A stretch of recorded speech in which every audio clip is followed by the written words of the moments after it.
Echoes of the past. Veterans of the Clone Wars Revenant squad waits to time their bombardment perfectly with the rest of Purrgil Company's missions on Druckenwell. For Ace, Snakes, and for the battle for the Republic continues.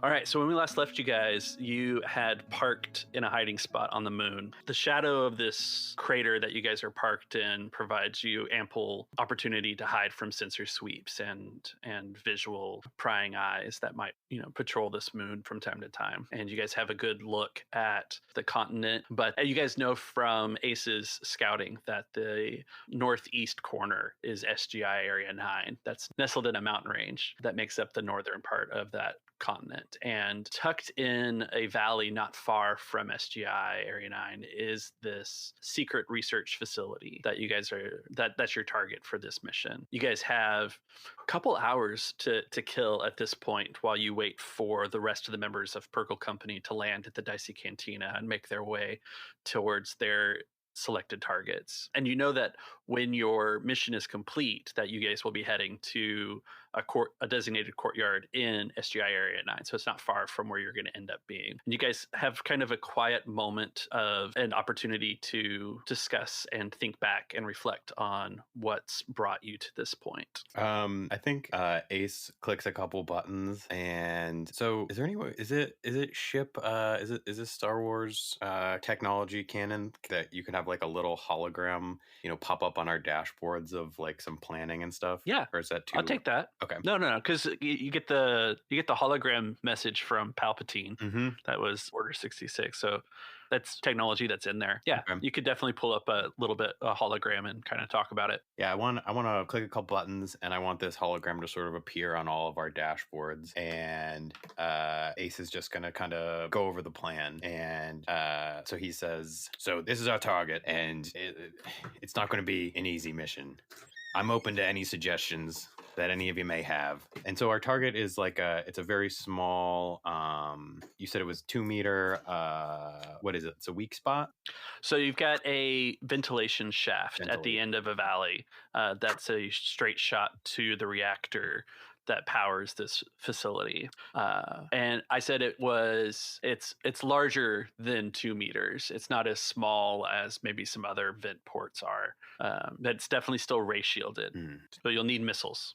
So we've all got our proton torpedoes.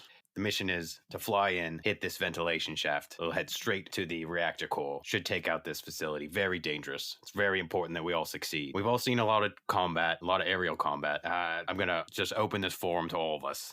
Any suggestions? I talked to the guys who did the run on the Death Star. They said the TIE fighters approached them from behind while the ground defenses fired from the front. If we send one ship in front to draw fire from the ground defenses and have one ship behind to deal with the TIE fighters, the ship in the middle should be able to take a clean shot.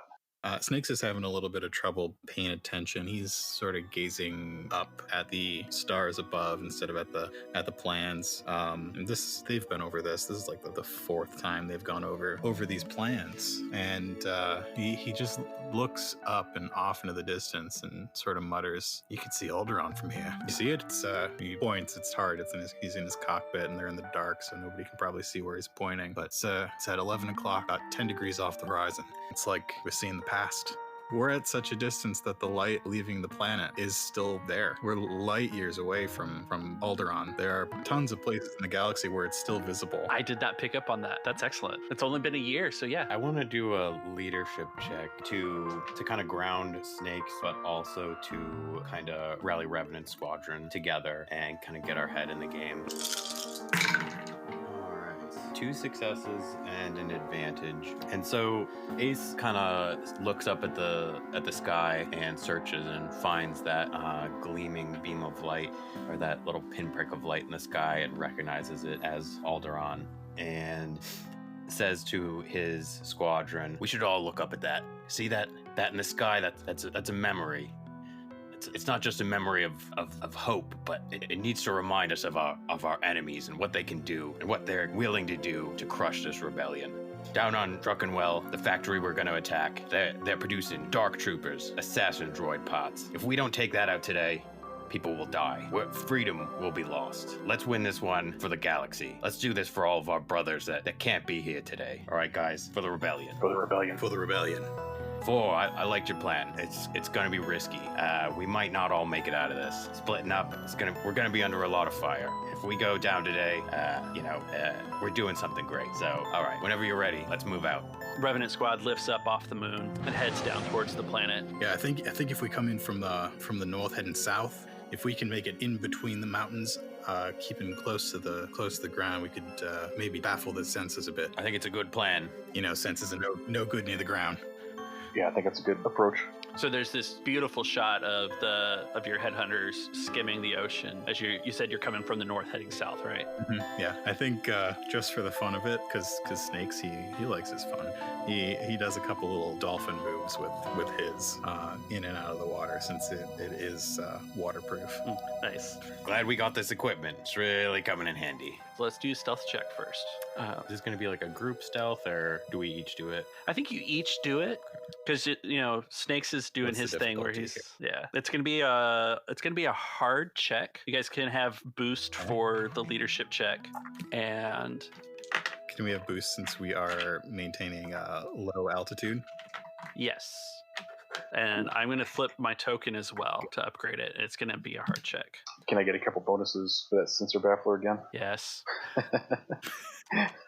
So you flipped to upgrade one. I did. Did you flip to upgrade all 3 of us? So if we flip one, we all get to upgrade? Yes. We I'm should too probably congenial, flip but yes. Yeah. If you guys want to give that token back to me, that'd be great. Okay. Basically, the flip is that we've done this before. This sort of mission is not particularly new to us. 2 advantages. What about you, Paul? Success and 4 advantages. I got a failure and a threat. Excellent. So Ace and Snakes fail. Paul succeeds. Snakes fails with an advantage. Ace fails with a threat. And 4 gets away scot-free from all of this. So let me give you some results, and then you can decide how you want to spend your advantage. So there's a chime on your comm, and they say, Unauthorized craft. You must land at the spaceport. This is not an authorized corridor. This is not the way to approach the planet. If you do not divert from your path and head to the spaceport, you will be fired upon. and 2 combat cloud cars pull basically up over as you look up through your canopy. They're up above you. We're here to escort you. Okay, and 4 is kind of like, they don't notice 4. That's right. 4 is sort of pulled back a little bit, right? He's like pulled back into the I'd be into the west. a little bit behind you just out guys. of their vision. Yeah, so in a position where I can cover you guys for sure. Revlita, do those look like Imperials to you? Look like cloud cars. It's not typical. They're not ties. Do we engage? Remember back on deck I know exactly what you're gonna say. Let's do it. All right. It seems like they haven't noticed 4. This should be smooth sailing. And Snakes, what do we do? I think we each so we are side by side skimming the surface of the water. Yep. And we sort of barrel roll out from each other. So our inner wings go upward and we get to the same height as those cloud cars. Then what do we do, Ace? That wasn't what I thought you were going to say. See, I was thinking we do a barrel roll from the outside in and hit them with our outer wing and make them go into the water. I like it. I think it's a good idea. I think it seems like we, as a squadron, have decided that maybe we don't want to totally outright kill these people. So We don't know what side they're on. They might just be a couple guys doing their jobs. All right, let's do it. Is that a piloting check from both of us? You're gonna make a piloting check. It's still gonna be hard upgraded once. Looking at their stats here, because we're gonna oppose their piloting. This is why you keep having me on your show. It's because my dice hate me when I play with you. I had to talk to them before we started. What'd you get? I got a failure. 2 successes. So the 2 of us start to sort of do this pincer maneuver on these 2 cloud cars. Yeah. And as you guys close in, the one that's closest to Snakes basically points nose up and hits the air brakes, so to speak, and pulls in behind you guys as Ace rolls over and causes the other cloud car to dive into the ocean.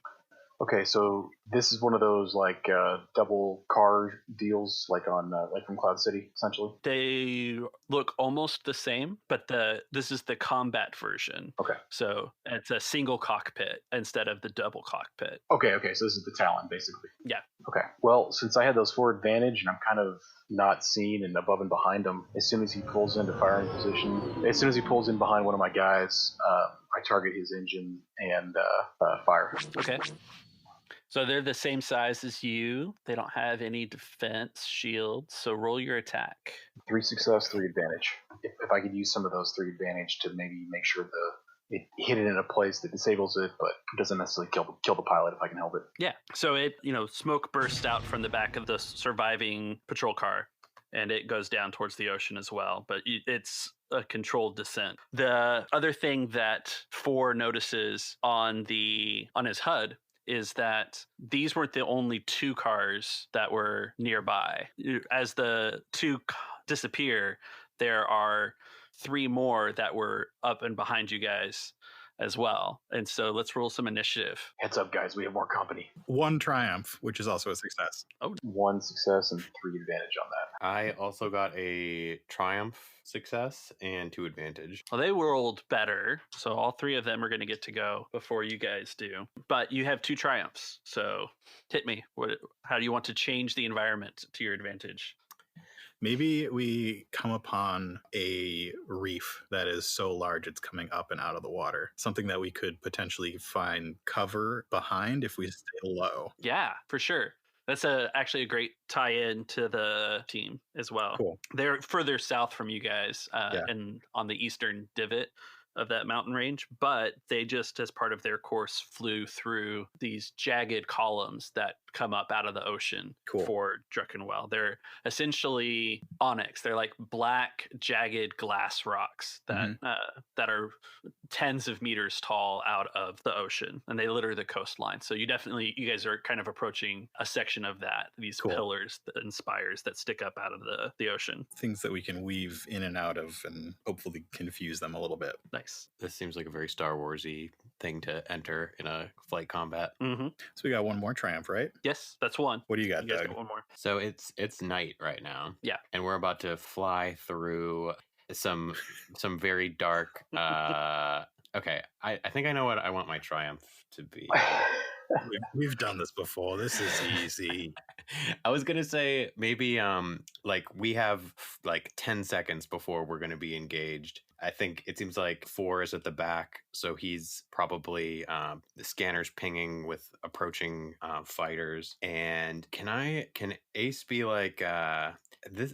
I keep feeling like I'm stretching Star Wars technology, but I want us to be able to like scan kind of forward and sort of like illuminate in front of us or something on targeting computers the reef ahead so that we have like a navigating advantage. Is there any way I can stretch that into Star Wars technology? Well, yeah, because we've got scanners. Okay. Yeah, you definitely have scanners, and you've established you've got the hollow projectors on the front of your dash. Yes. So, for a Triumph, that makes sense to me, that you can run a quick scan so you don't have to turn on lights, so that you guys can have an advantage while flying through this that your opponents wouldn't. Cool. Okay, that's what I want to do. And our Z95s are that like nice dark blue. This is going to be great. That's right. Indeed. Okay, cool. Awesome. So, combat begins as the first pilot pulls in behind 4, and we're just going to do straight shooting on their end. And you guys do have 3 light side tokens if you want to upgrade their attacks, but you don't have to. All right. I get to roll dice now. I rarely get to roll dice. And it's like nothing happened. First roll I get to make, so complete wash. Oh, you rolled my dice. Yeah, but so this first combat cloud car pulls in behind you, 4, takes a couple of shots that go over the wing, causing no damage, and he stays right on your tail as one of his buddies flies in behind Snakes and takes his shot. His shot clips the back of your shield for 5 damage. Okay. I should have offered this setback to them when it was my turn or Four's turn. But when they're shooting Ace, it is dark. They should have a setback for that. Oh, right. Well, I said it was night because I wouldn't give you guys sunrise, so that's fair. Yeah, it's night, and then that whole like triumph associated with seeing things in the dark. Yeah, dark stuff. So the last wingman to the one that hit Snakes fires off 2 rapid shots at Ace and scores a hit for 8 damage, but has to veer widely and can't stay on Ace's tail because he's got some threats. And so he pulls out from the combat and will have to maneuver again. But the end result of the NPC rounds is that both 4 and Snakes have a tail. And now it's your guys' turn. PC turns. Field Commander is a talent. I can make a average leadership check, and both of you, a number of allies equal to my presence, which is 2, may immediately suffer 1 strain to perform a free maneuver. That's something that would be helpful. Yeah, I think it would, since we both have tails. Okay. Yeah, that makes sense. It seems like these guys are shooting to kill. We better return the favor. We got a job to do. They're standing in our way. Do what you have to do, boys. 2 successes. So, if either of you want to choose to take a strain, you can perform a free maneuver. And now what I would like to do is, so this fighter is kind of veered off from behind Ace. I want to, does this count as another maneuver if I have to like hit the brakes a little bit and try and sort of ride up behind this fighter and take a shot?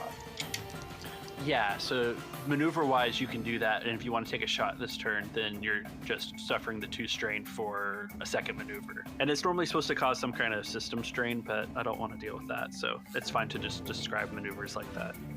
And I probably can't aim. Yeah, so aim would be another maneuver. I got a failure with an advantage, so I miss, and I'd like my advantage to be that I kind of am able to stay on target behind them. Okay, so he's got a tail now too. This guy's got a tail. All right, I should go Excellent. next because of my talents, which will benefit 4 if I am successful. So I'm going to use that free maneuver, well, that 1 strain maneuver, to also tap the air brakes if possible, sort of scoot down closer to the water and try and get behind this cloud car. Definitely. Is that something I can do for that maneuver? Okay, cool. Yeah. And then I will take aim and fire at him. Okay. Is it also average with a setback for darkness? Average with a setback, yeah. So Snakes hits the brakes on his Z95 and dips down towards the water. And those big plumes of water spray up on either side of his engine, and he slides back under the speeder, the air speeder. And then as he gets back under it, those plumes of water have like soaked the front of the speeder, and it's sort of wiggling back and forth. It's dark, its windshield water. wipers come on. Yeah, yep. And they're in that super fast back and forth. Like it seems like it's panicked. Like he probably doesn't need to be on that fast. And I end up doing 8 damage. And since I'm successful, the next ally to make a check gets a boost. 1 boost. So yeah, he opens fire on the back of this air speeder. Several of your laser blasts hit across the side of it, and a giant plume of smoke puffs out from the engine. He's having a hard time maintaining control, and he pulls up and to the right and slows down significantly. He's leaving the engagement because you've damaged him to all but 1 point of hull strain or hull threshold. So he doesn't want to die. Yeah. So he pulls out, and the camera follows that back over and snaps to 4 inside the cockpit. There's 2 left. There's the one that Ace is chasing, and then there's one chasing you. Okay, I guess what I'll do is he's going to pull straight up into the air, stall, and then let it kind of turn over and fall back down to the at the cloud car, and he should basically be head-to-head with the cloud car at that point if it's following him up. Okay. That's kind of like a hammerhead stall. Anyway, so we'll be head-to-head, and I open fire. Roll your check. I thought you were going to play chicken with them for a second. No, not when I've got laser cannons. 2 successes and 1 threat. Then 8 damage. 6 base and 2 successes. I like this. You guys are good at not taking them over the threshold. Just taking them right to it. So your laser blasts, strafe across the front of the canopy for this guy as he banks hard to the right, and he has another huge plume of smoke behind him as he slows and skims across the top of the water in the opposite direction of you guys, heading away from combat. You had a threat, right? I did have a threat. And that's all of you, right? Mm-hmm. Okay. So, 4, as your nose is pointed down towards the ocean, you're taking the shots and you're getting ready to pull back up so you don't crash. A second cloud car, the one that was knocked in the ocean before, comes bursting out, firing at you. Okay.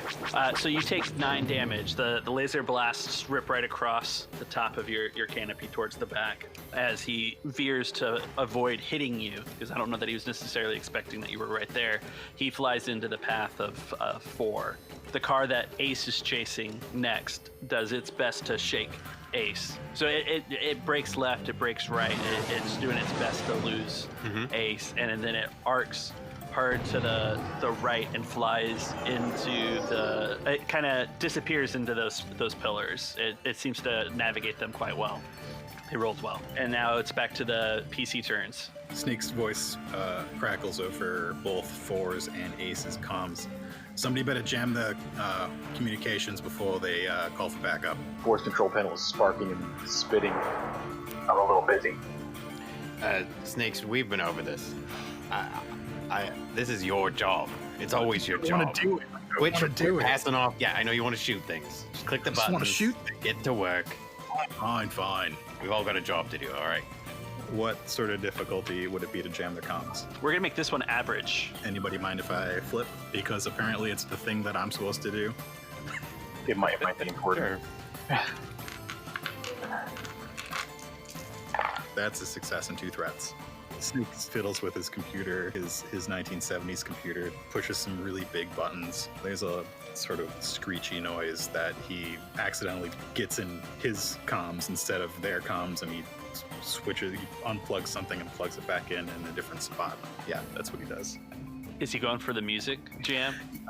No, I think he's going for the most annoying sound in the galaxy. Oh, that's right, because that's why you had the screech in your ears as you swap things out. Snakes is going to suffer, I think, just a strain for being subjected to this. So that's what we'll do with the threats. And still PC turns, so they're jammed. Okay. With his maneuvers, he's just going to get in a place that is a little further away from the speeders who are still engaged with the 3 of us. Okay. How many cars are left? 2? You got 2 left. You got one that's kind of out over the ocean with you guys that you could spin a maneuver to get behind, and then you've got one that's taken shelter in the pillars. And so you have to roll an action to catch up with it, basically. So there's one fairly close that I don't have to spin a maneuver to get to, right? Yeah, there's one that's within a maneuver, and then there's one that's within an action. Okay, I'm going to use my maneuver to take evasive maneuvers. Yeah, I'm going to take evasive maneuvers, but I'm going to try to snap off a shot at this guy while I'm doing it. Oh yeah, that's great. So 1 success, 4 advantage, and a triumph. Linked? Yeah, I'm going to activate linked. So that's going to be... and that's just 2 of your advantages. That's just 2 of my advantages. Yeah. So, yeah, that's going to be... man, that triumph, that's... Yeah, maybe... so I heard once that spinning was a good trick. So I'm just going to start spinning and just, hold down the trigger, spraying out blaster shots, laser cannon shots. So I'm going to activate linked for 2 hits. That should be 7 damage twice. And then if I can, I'd like to use that triumph to convince the last guy to maybe either panic and leave himself open, or maybe he'll turn around and try to run away too. Yeah, I think that you spray laser fire at your target, and you just pepper it until it erupts into flames and a puff of smoke, and you do the quintessential Star Wars fly through the explosion. Oh yeah, spinning, and it leaves like a smoke tornado as I go by. Yeah. Snake's voice crackles into his comms. Nice shot, old man. And you guys can make out the blue ion of the engines of the last one that was in the pillars heading straight up and away from the area. He knows it's alone, and he knows he doesn't have much of a chance, so that takes him away out of the combat as well for that triumph. We probably got about a half an hour before they tell the imps we're coming. Maybe less. By then it'll be too late. In a half hour, we'll either be dead or we'll be on to the next mission. Revenant squadron to Purrgil Company. We're on station and beginning our approach on target. Get ready to go loud. Thanks for joining us in the Dicey Cantina. Enjoying the show? Consider giving us a 5-star review on your favorite podcatcher, and reach out on Twitter at Dicey Cantina, shoot an email to diceycantina@gmail.com, or record us a message over on our page at anchor.fm. We'd love to hear from you. Your support truly helps the show grow. And for a preview of another exciting podcast, stay tuned after the credits. We want to say thanks to Mark, Doug, and Paul for joining us on this Purrgil Company adventure. You can hear more of Mark and Doug on Nightcast Creative's stellar podcasts, Coruscant Nights, and The Otherplace. Find out more about them at nightcastcreative.com or on your favorite podcatcher. And be sure to check out Doug's art at voidboy.art and Mark's work over at markceberhart.com. You can also find us all over on Discord, so be sure to check out the show notes for links to our popular hangout. And guess what? We're now over 65% of the way to exceeding our Donate for Destiny goal. Be sure to follow us on Twitter and Discord, where we'll be posting more opportunities on this fun way for you to make a difference. For more information, visit diceycantina.com/destiny. Listen up for the following special preview, but in the meantime, that's all for now. So pull up a stool, and we'll see you here next week in the Dicey Cantina. A long time ago, in a galaxy far away, a group of outcasts found each other in the Outer Rim. A failed Jedi. Well, we don't have to run out right now and beat people up. We can take a half hour for you. A captain without a ship. I suggest you let your Deveronian friend do the talking and you continue to stare at your stump. And a medic with a mysterious past. Alright, ladies and gentlemen, I might have been half wrong. We might die. Together, they hope to find adventure and a little bit of redemption. Oh, that's sweet. They want us Tinker Buddies. The Redemption Podcast is a long-running actual play podcast set around the time of the Clone Wars, played using the StarWarsRPG system by Fantasy Flight Games and Lucas Books. Check out the show at www.redemptionpodcast.com, a proud member of the Don't Split the Podcast network of shows.